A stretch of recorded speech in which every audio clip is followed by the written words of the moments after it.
He learns Britain and the US are considering a business boycott if Saudi Arabia is proven to have killed a journalist at its Turkish consulate. President Trump threatens severe punishment.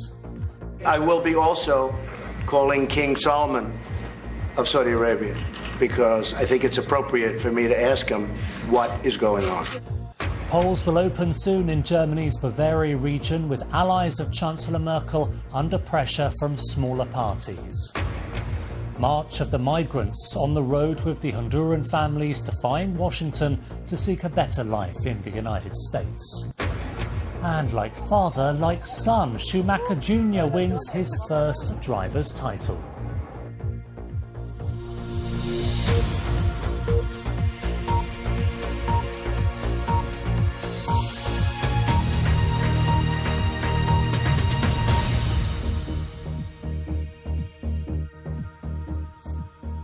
Hello and welcome to the programme. The BBC has learned that Britain and the United States are considering boycotting a major international conference in Saudi Arabia after the disappearance of the Saudi journalist Jamal Khashoggi. A joint statement of condemnation is also being discussed by Western allies if it is confirmed that Mr Khashoggi was killed by Saudi agents. Eliza Philippides reports. President Trump is under international and domestic pressure to help determine what happened to Mr Khashoggi and punish Saudi Arabia if investigations show its government had him killed. And though he's promised severe punishment, sanctions on arms don't seem to be on the cards. When we take away $110 billion of purchases from our country, that hurts our workers. That hurts our factories. That hurts all of our companies. You know, you're talking about 500,000 jobs. So we do that, we're really hurting our country a lot more than we're hurting Saudi Arabia.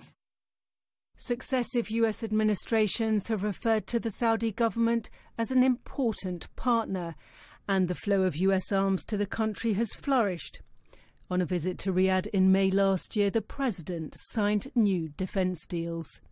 The Turkish authorities say they have evidence of the Washington Post journalist being murdered by a Saudi hit squad at the Istanbul consulate, but so far hard evidence has not been produced. So if the US does take action against Saudi, what are the potential options? I don't think the Saudi ambassador will ever come back again to Washington, and they might ask some other diplomats here to leave, and they may not welcome Mohammed bin Salman for several years. Pressure is now growing on the Saudis to prove that Mr Khashoggi left the embassy alive after he went to get papers for his wedding. If they can't, the international community say they will boycott a high-profile investment conference in Riyadh later this month. Diplomatic sources say both the US Treasury Secretary and the UK International Trade Secretary may now not attend. This would amount to a huge snub by two of Saudi Arabia's key allies. Eliza Philippides, BBC News. Earlier I spoke to Samir Shahata, Professor of Middle Eastern Studies at the University of Oklahoma. I asked him how much concern there would be in Riyadh about possible boycotts of an investment conference and a statement of condemnation from Western allies. I think that would cause a considerable amount of concern. I mean, I think the Saudis now are scrambling to try to get out of this mess. And I think it's going to be very difficult for them to get out of this mess. And I think it's going to have consequences not only for Saudi Arabia internationally, but also domestically in terms of how Mohammed bin Salman, the crown prince and would-be successor, is likely seen by relatives and other powerful players in the Saudi monarchy. So I think this is a major crisis for Saudi Arabia. I think it would be the least that the United States and Britain and other countries could do if it was proven that Mr. Khashoggi was murdered in the consulate. Of course, President Trump, we just heard, said there would be severe punishment if it was confirmed. Do you really get the sense, though, that he wants to act, given that he also keeps restating how important trade and investment is? No, he doesn't want to act. And of course, we've seen this not just with Saudi Arabia, but with other countries that President Trump has been very positive towards that have abysmal human rights records and have no regard for democracy or human rights or rule of law. The government in Egypt is one example. Of course, North Korea is another one. So he does not want to act. But as you also know, there is pressure being applied by Congress, senators and congresspeople, both Democrats and Republicans, as well as a wide chorus of public opinion here in the media and policy individuals decrying what has happened and calling for action. Yeah, you mentioned the public there, because I think it's fair to say that a majority in the United States have deep-seated suspicion about Saudi Arabia as a country. Well, that's very correct. I mean, the U.S.-Saudi relationship is a very old one, and it's a very strong one, going back to 1945 and Franklin Delano Roosevelt and the founder of the modern Kingdom of Saudi Arabia. But it's always been at the elite level among those people in Washington, in government, as well as business and oil interests. But it has not been one that the American public has really understood because, of course, the question of the absolute lack of shared values when Americans look at the fact that Saudi women only recently were allowed to drive, the capital punishment and the way that it's undertaken in Saudi Arabia, the real terrible record in terms of rule of law and other issues. So I think the American public, there's no love lost with regard to Saudi Arabia. And just going back to Mohammed bin Salman, does this change how people are going to look at him? Because over the last year, we've been on the receiving end of somewhat of a PR campaign, haven't we? Oh, I think a very successful and effective one. Unfortunately, many have been taken in by the promises of reform and women driving and movie theaters opening up in Saudi Arabia and a young prince and so on. But really, for those who know what the Saudis have been up to in terms of the devastating war in Yemen, in terms of their meddling in regional conflicts, the needless escalation of the proxy war with Iran, there's really a whole other side of Mohammed bin Salman and the Saudi leadership that I think now is going to be seen as a result of this. That was Samir Shahata, Professor of Middle Eastern Studies at the University of Oklahoma. He was speaking to me earlier. And there's more on this story on our website, including this piece on what we know about the disappearance of Jamal Khashoggi. Just go to bbc.com/news for that and plenty more.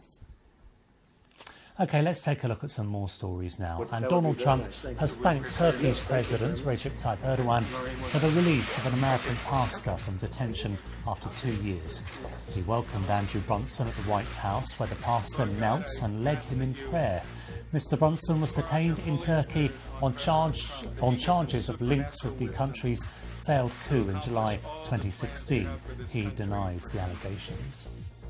One of the most powerful storms to hit Portugal since records began has swept into the centre and north of the country. The remnants of Hurricane Leslie brought down hundreds of trees and power lines, leaving more than 17,000 homes without electricity. There have been no reports of deaths or injuries. The storm is moving quickly towards Spain. Italy's Interior Ministry has ordered that all migrants be transferred out of a small southern town where they had been welcomed as a means of boosting the local economy. It follows the house arrest earlier this month of the mayor of Riace, who was accused of organising marriages of convenience for asylum purposes and other illegalities. Polls in Bavaria in southern Germany open in a few hours for key elections. Chancellor Merkel's regional allies, the CSU, are expected to lose their absolute majority, while the smaller parties, including the Greens and the far-right AfD, are expected to make gains. These elections could force the CSU to enter into a regional coalition in Bavaria, a setback that risks to further complicate the Chancellor's federal government. Jenny Hill has more. Angela Merkel will be keeping a close eye on Bavaria. That's because her sister party, the Bavarian version of her Conservatives, is expected to take a humiliating hammering at the ballot box. For decades, the CSU has reigned supreme in Bavaria. Today, If the polls are to be believed, all that is set to change. Now, the CSU has shifted its policies, its tone to the right in response to the threat from the far-right anti-migrant party AFD. It doesn't seem to have worked. AFD are still a significant challenge. They're expected to enter the regional parliament for the first time. That policy has also sent voters scurrying into the arms of the Green Party. They're the real predicted winners of this election. They're expected to come in second and, in all probability, will end up forming a coalition with the ruling CSU.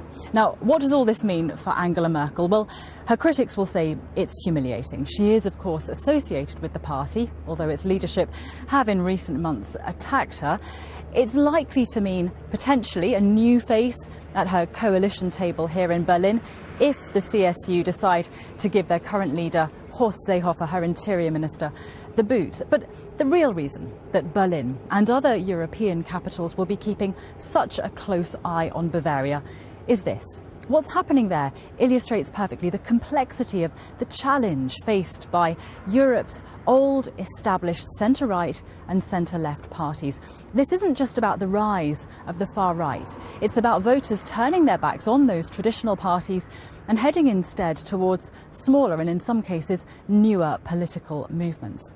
Take Bavaria. Its political landscape has for so long been an absolute certainty. Now it's fragmenting fast. Jenny Hill on the Bavarian elections taking place on Sunday. Rescue teams are renewing efforts to find hundreds of people still missing after Hurricane Michael hit the US state of Florida on Wednesday.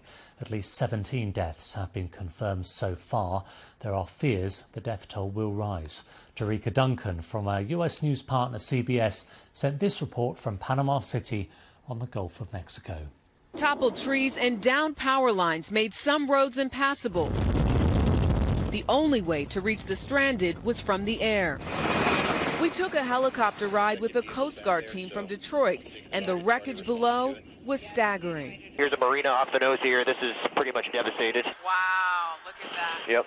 It's pretty amazing to see the level of destruction that can be caused from a storm like this. Some parts just look like someone literally came down with a hammer and smashed some of those homes and buildings. As of last night, the U.S. Coast Guard has rescued approximately 63 people and assisted nearly 300. On the ground in Apalachicola, we found people clearing away the debris from 4 feet of storm surge. East Point business owner Michael Melander, who rode out the storm, says he's lucky to be alive. We've been blessed over here. The rest of them, you know, there's a lot of them lost lives, I've heard. A lot of people's concerned. And everybody's worried. People like Jason Carpenter are now without a home, power, and reliable cell service. We lent him our phone so he could contact his family for the first time since the storm hit. The storm, it tore the roof off, it knocked trees down. I had to have somebody help me with it, somebody with a chainsaw. I just wanted to let you know that I was, still alive. Hurricane Michael cut a destructive path through Panama City. Hundreds of utility workers are now here, ready to restore power. But the debris in this neighborhood stopped crews from reaching a gas line that ruptured during the height of the storm. Weary residents literally held their breath while gas company repairmen capped the leak. We don't have to breathe it anymore. I mean, that was just one more hazard that we didn't need. Today, we expect to see a couple more of the big box stores open. Yesterday, there was an incredibly long line for Sam's Club. Some people reportedly waiting at least 5 hours to get supplies. Today, a local Outback is expected to give out free lunches. We now know that this is the time in the aftermath of a hurricane like this where people in this community will be relying on anyone who can lend a helping hand. Jerika Duncan, CBS News, Panama City, Florida. Now, we've often heard claims of borders going up across Europe, but never quite like this. France has begun building a fence along part of its frontier with Belgium to try and prevent the spread of a virus that could have damaging effects on pigs. African swine fever was first detected on the border with Luxembourg in September, and serious measures are being taken to try and ensure it's stopped in its tracks. Catherine Armstrong reports. Hard at work, these hunters in northeastern France building an electric fence to protect some local inhabitants from a deadly disease. There are serious concerns that wild boars roaming the woods may become infected with African swine fever, which doesn't affect humans but can decimate pig populations as there is no cure. The virus was first detected just over the border in Belgium last month, and thousands of pigs have since been slaughtered to try and prevent it spreading. However, these pig hunters in the French city of Longuyon aren't taking any chances. Wild boars always have their snout close to the ground, and their sore spot is the snout. If we hit them at the snout level, they'll turn around and they'll not cross into Belgium. The fence will cover part of the border, and other repellents will be set up in places where a fence isn't possible. It's an ingenious plan for those who would be among the most affected if African swine fever makes its way deeper into Europe. Belgium is currently facing embargoes on its pork products from several countries, including China, which is also dealing with its own outbreak. It's hoped fences like this one will prevent France and Greater Europe from finding themselves in a similar situation. Catherine Armstrong, BBC News. Stay with us here on BBC News, still to come. You'll be forgiven if you hadn't noticed it had already started, but the seaweed farming season in the Russian Arctic is officially coming to an end.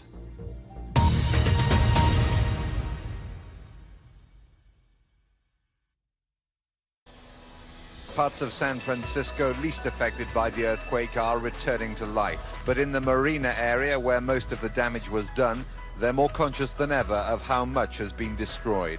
In the 19 years since he was last here, he's gone from being a little-known revolutionary to an experienced and successful diplomatic operator. It was a 20-pound bomb which exploded on the 5th floor of the Grand Hotel, ripping a hole in the front of the building. This government will not weaken. Democracy will prevail. It fills me with humility and gratitude to know that I have been chosen as the recipient of this foremost of earthly honors. This Catholic nation held its breath for the men they call the 33. And then bells tolled nationwide to announce the first rescue, and Chile let out an almighty roar.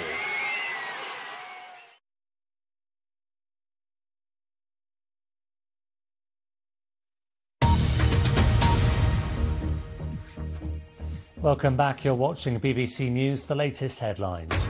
The BBC has learnt that Britain and the US are considering a business boycott if Saudi Arabia is proven to have killed a journalist at its Turkish consulate. And polls will open soon in Germany's Bavaria region, with allies of Chancellor Merkel under pressure from smaller parties. Around 1,000 people from Honduras have begun to walk to the United States, saying they need to escape their country's poverty, and high levels of crime. They started out a day after the Trump administration said it is again considering plans to separate migrant children from their parents if they try to cross into the United States from Mexico. Bill Hayton reports now on Hondurans' epic journey. Dawn broke to the sound of hundreds of pairs of feet heading out of town. The organisers of this march had expected a few dozen people to join them in the city of San Pedro Sula. Almost 1,000 turned up, all seeking a better life somewhere else, but worried about the risks of the journey north. There are thousands of Honduran men and women who have died in Mexico, so we've come together, not to bring undocumented people into Mexico, but to ask the Mexican government to give refuge to all these people who can no longer live in Honduras, and who can't wait and hope for things to get better. And we want, please, for them to give us the opportunity for refuge and make a life. By sticking together, the walkers hope to avoid dangers from drug gangs and thieves as they pass through Guatemala and Mexico. The group includes unaccompanied children, wheelchair users, and women with babies. There are no jobs. There's nothing here. And our kids, even the little ones, are scared there are gang members, and sometimes they come and destroy everything. They see it all. If they reach the United States, this could be the destination for some, a tent city in the Texas desert. It was set up for children separated from their parents under the Trump administration's zero-tolerance policy.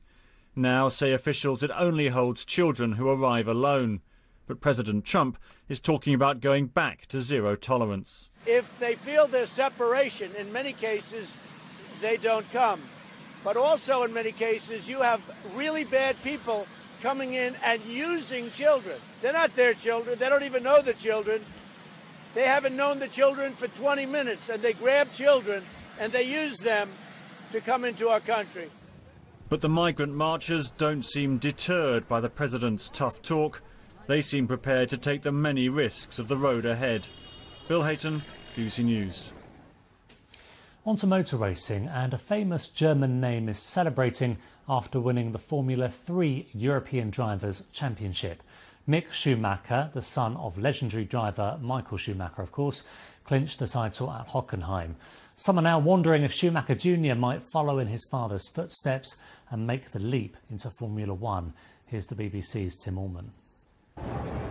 There's something about this that looks so familiar. A title's been won, so a Schumacher must be celebrating. It means everything, to be honest, because it's the first real championship that I've won, and I've won with a lot of hard work, sitting behind it, and a lot of hard work, not only from my side, but really the most work came from the team, and I'm really just grateful for what they've done. Mick Schumacher went into Hockenheim with a big lead over his nearest rival. He didn't have to do anything too dramatic, just stay in the race and get to the checkered flag. Well, no plans. I think that's the best plan you can have on a race weekend, because you can never predict what is going to happen. I think you can have a strategy of what you're planning to do in what situation, and I think I had that. But imagine the pressure being Michael Schumacher's son. His father, arguably the greatest driver of all time, who was then cruelly injured in a freak skiing accident. This title likely to be in many ways a tribute. Genius isn't necessarily inherited. There's no guarantee the son will match the father. But this is a start. And after all, winning is the Schumacher way. Tim Allman, BBC News. Now, it's tough work, but it can be very lucrative. Farming seaweed in the Russian Arctic. Seaweed is used in medicines and cosmetics, and on a good day, it is possible to collect more than a tonne. That can be worth $2,000 a month. But there's loneliness and isolation too, as this farmer explains.